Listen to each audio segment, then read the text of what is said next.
Portuguese football মহাতারকা Cristiano রোনালদোকে নিয়ে আবারও শুরু হয়েছে সমালোচনার ঝড়। ফিফা বিশ্বকাপে নিজেদের প্রথম ম্যাচে ডিআর কঙ্গোর বিপক্ষে পর্তুগালের 1-1 গোলে ড্রয়ের পর প্রশ্ন উঠছে 41 বছর বয়সী এই ফুটবলারের দলে জায়গা নিয়েও। ফিফা বিশ্বকাপে নিজেদের প্রথম ম্যাচে ডিআর কঙ্গোর বিপক্ষে পর্তুগালের 1-1 গোলে ড্রয়ের পর প্রশ্ন উঠছে 41 বছর বয়সী এই ফুটবলারের দলে জায়গা নিয়েও। বিশ্বকাপের উদ্বোধনী ম্যাচে নিজের সেরা ছন্দে দেখা যায়নি আন্তর্জাতিক ফুটবলে 143 গোলের মালিক রোনালদোকে, আর তাতেই সমালোচকরা সরব হয়ে উঠেছেন। আসল ফল থেকে তৈরি সম্পূর্ণ প্রিজারভেটিভ মুক্ত ফ্রুটিকা, পিওর মানে ফ্রুটিকা। তবে ঠিক এমন সময় মনে করিয়ে দেয়া হচ্ছে ভারতীয় ক্রিকেটার বিরাট কোহলির সেই পুরনো সতর্কবার্তার কথা। 3 বছর আগে রিয়াদ অল স্টার্সের জার্সিতে পিএসজির বিপক্ষে জোড়া গোল করেছিলেন রোনালদো।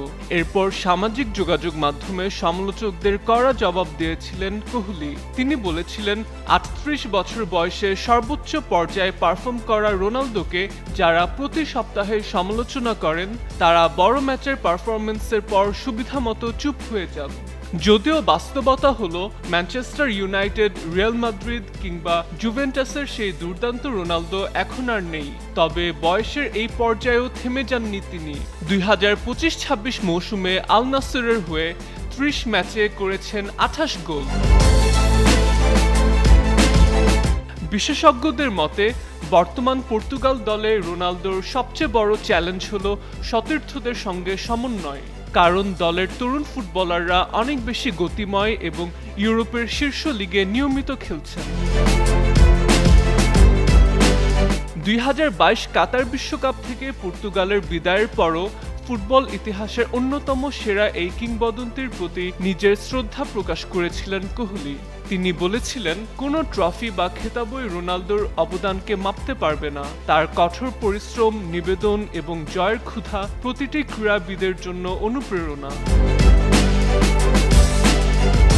2019 সালে ফিফাকে দেয়া এক সাক্ষাৎকারেও ভারতীয় ব্যাটিং তারকা বলেছিলেন, প্রতিশ্রুতি এবং কাজের প্রতি নিষ্ঠার দিক থেকে ক্রিস্টিয়ানো রোনালদোই তার কাছে সবার উপরে।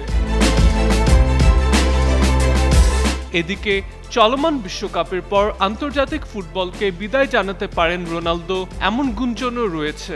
তবে ভক্তদের বিশ্বাস, সমালোচনার জবাব দিয়ে গ্রুপ পর্বের বাকি ম্যাচগুলোতে আবারও বিশ্বকে চমকে দিবেন তিনি।